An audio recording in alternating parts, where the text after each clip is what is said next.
So this is the game. It's between me and my opponent, who I'm gonna leave unnamed for privacy reasons. But uh, his rating is 1145 and mine is 1039. Um, so let's get into the game. So we have e4, e5, knight f3, knight c6. Same old, right? And so bishop c4, bishop c5, c3. Now, this is known as the Joko piano game, and it is the main line. Normally, you're trying to go d4, try to get this big pawn structure, and then force the bishop out, and then normally block somewhere or another, and then just castle and get out your pieces, and use this center to try and play for a win with the white pieces. So we have knight f6, d4, e takes d4, c takes d4, bishop b4 check. Now this is all theory. And normally the move here is to play bishop to d2. After which there's a lot of moves you can play. You can actually just play this, and normally he will capture back with this knight. Or you could just take this pawn. Takes, and there's a lot of different stuff you can do here. Bishop takes f7 is actually a move, after which he's just gonna win back the knight. So there's just a lot of crazy lines here. Nothing simple, honestly, but he goes for knight c3. And this is called the Greco attack. And you might be noticing that the pawn on e4 is just hanging. You can literally just take it. Obviously you can't take back because of the pin, right? And this is a gambit. And the point of this gambit, like most other gambits, is to gain some kind of compensation for the sacrificed pawn. So, knight takes e4 is what I played here. And here he castles. So, obviously he's trying to play rook e1. I'm trying to create some pressure. Obviously the knight isn't pinned anymore. He can maybe play this, something like that. And I play bishop takes c3. Now, I've given this an exclamation mark just because it's like the only move to not have a disadvantage. But black has the advantage here, as you can see from the eval bar, just because of the extra pawn that's been taken. And now he plays d5. This is also theory, and then bishop f6. So there are actually two moves after this. You can either play knight to e5 here, or you could play what I played, bishop f6. I like bishop f6. I just like conserving the bishop pair later in the game. And he plays rook e1. Now, obviously, you have to save one of these knights, so I play knight e7. He takes, and I castle. So, this is just like a classic Greco position. It's probably been reached many times in the database. But there's just a lot of stuff that have happened here. And what you're trying to do with the white pieces is create some kind of attack. So a lot of the time, bishop g5 might happen, d6 might happen. d6 is a very popular move, because after you play d6, you can play c takes d6, and sometimes you don't even take the pawn, you go bishop c5, or you could just take this, try to have some pressure around here, and many times you'll try to sack the exchange and have some kind of attack with your two bishops. But my opponent plays bishop g5 immediately. This is a good move. Basically what you're trying to do here is this bishop is a pretty important defender. You're trying to get rid of his bishop pair, all that stuff. So there are two big moves here. You can either play bishop takes g5. He's going to play knight takes g5. And yeah, I mean, now the best move by far to just keep, actually the only move that's, prevents you from having a complete disadvantage is d6. d6 to get this bishop out. If you delay d6 and play something like, just for example, a6, he's gonna play d6 now. He's gonna play queen h5 because that's mate. But, for example, if you were to play something like knight to g6, then he would jump at the opportunity to either play this move. I don't know if d6 works here. No, it doesn't work because the knight's hanging. But basically, if you play something like this, he might just go back, or he'll play knight takes f7. But the whole point is, d6 is a very important move, just to keep everything under control, right? And so, Um, so d6 is a very important move, just because you just want to get this bishop out. If you delay d6 too much, he might push this in the near future and play bishop e5 after kicking out this knight, and your bishop can never move. You can't push this pawn to get it out because he'll take the rook, and obviously you can't push this pawn. Your bishop might just be not in the game ever. So he takes with the knight. Now d6 is important. I go ahead and play d6. So now you can bring the bishop out. You can bring it here. You can bring it here. Normally you should bring it here. But what happens instead of that is knight to g6. So knight to g6, what I didn't want to do was help get his knight into the game. I figured if he played bishop takes f6, I played queen takes f6. This pawn is hanging. My pieces are good. If I play d6, I'm good, and I can play for a win with my extra pawn. And he played queen d2.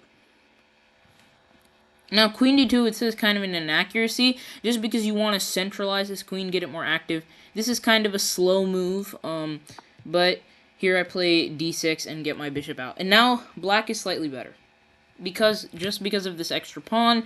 White's pieces are pretty active. You know, you can always try to bring the other rook into the game, try to create some threats. Rook c1 is played. And the whole point of rook c1 is to put pressure on this weak pawn. You know, it's kind of defending d6. You don't want this c pawn to be lost. Bishop f5.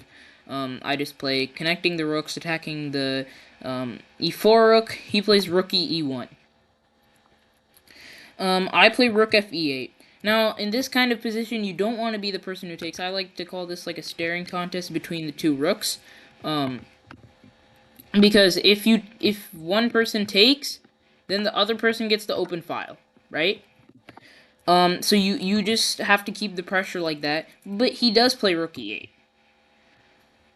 And this is kind of a mistake, because you don't want this rook to have the complete open file, right?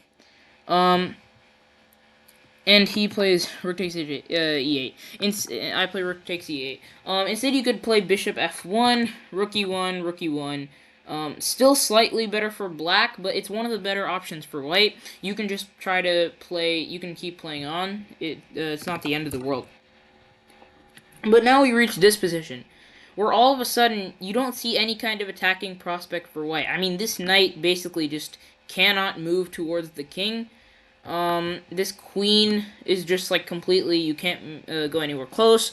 This file is being patrolled by the rook. This bishop is stuck behind the pawn. You'll need to reroute it a bit. So the whole point of the Greco is to give away a pawn to create some problems for your opponent. But here, black is up a pawn with a pretty safe position. Bishop b5. This move, basically, it just creates this attack as well as attacking the rook, and I play rook c8. Now, this was not a good move on my part.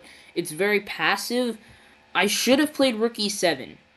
Rook e7 is a much better move. It's just staying on that active file while also defending this pawn. That was just a complete miss on my part. Knight d4. And obviously this is still a game, right? And so I play bishop e4. I don't want to give away my bishop, right? It's a good bishop. I feel like it's a good bishop. I want to preserve it for as long as I can. And rook e1 happens. And now, I thought a while about what to do next, you know? Like, it seems like I should maybe go for some kind of attack, you know? Maybe that. But honestly, I don't really want to just pass up a free pawn when I get one. And I thought here for a while, okay, is he planning any tricks, you know? Will I lose my bishop if I take? But I decide to take the d5 pawn. And now I'm just winning. I have 2 pawns, and it's a position where basically you can trade down, but it's a 2-result game, right? It's either a draw or a win for black. So queen e3 is played here. c6, bishop d3, h6, and I want trades, but he knows better than to trade in this kind of position, so he tries to hang on. Queen h3, rook d8, queen e3, queen e5, and this is basically just forcing a queen trade, right? You need to keep this queen here, because otherwise this knight's hanging. Takes. Now here he could just he moves the bishop away, and now I play a6, just preventing any kind of ideas where if I take, he could go there and win this pawn. Like, if I play this, he could go here. Sorry, not there. He could go here. I have to move my bishop, and then he would pick up my pawn on a7 here, so that was just like a preparatory move. f4 is played here to kick out my knight. Knight g6. You know, I want trades. If he trades here, I'll be happy. Even if it is like a weakness in theoretically, nothing can ever get past this clump of pawns. This is kind of weak, but my king can just stay here to patrol. g3 and bishop takes a2. And here he plays b3. And here I thought for a second that, oh no, my bishop is trapped. Like, I was scared for a sec. But then c5. And the point of c5 is if he plays rook a1 immediately, takes, and I play knight e7, for example. And even though this is kind of a weakness, I can always just go here, try to go here, you know, I can always just defend my pawn. Now in the game, he went knight e2. Now I can go c4. And what the point of c4 is if he moves his rook over, I can take with the bishop or with the pawn. And if he takes immediately, I can just take back, and my bishop is out. So he chooses to play knight c3. I take, and bishop f5. Now this is a good move. It's basically just blocking this. He didn't want me to go here and try to cut off the king, so he played this move. This is a very good move. King f8. I was just trying to make some progress here. And then rook a2. Now with rook a2, basically there's two things I can do, right? I can either just try to bring my knight to a different place, or I could just try to hang on and maybe just do something like make progress, you know? But the moral of the story is, I have to lose this pawn right now, because there's just two attackers, and I can't really bring anything in to help defend. My knight and rook are way cut off from the rest of the board. I can't go here because of the bishop. So if I tried to go rook e8, then he'd just take. And I am 3 pawns up, but you know, I mean, like, I just lost that pawn. So in rook a1, I decided to play knight e7. And then bishop h3 is played. He was trying to get his bishop to the long diagonal just to try to target. And I play f5. Now the point of f5 was basically so I could go rook c8, just cutting off this diagonal, but it's too late anyway because he plays knight takes a2, b takes a2, rook takes a2, and now d5. And I'm just trying to push my pawns up the board, so I try to make some progress here. I just pushed my pawns. g6, because f5 was hanging, and then g4, knight to b4, bishop to b1, and d3. So now this bishop is just completely out of the game, right? It can't go here either because of the knight. If you try to go here, I can even just sack, and if you take that, I queen. So after this, we traded. He brought his king in. I just pushed my pawns. My king is too far away, and he just traded off everything. And I pushed my pawns forward. So now I was trying to bring my king in, you know. But basically what happened was he can't move his king anywhere. He can only just go between these two squares. And this position, he resigned the game because I'm just going to walk in with my king. Take these pawns, and promote. And he has to keep an eye on these two to make sure they don't queen. So it was a really good game. I probably will gain some rating from this. This is USCF rating, by the way, not FIDE rating. So yeah. So thank you all so much for watching. If you enjoyed this video, be sure to like and subscribe, and I'll see you in the next one.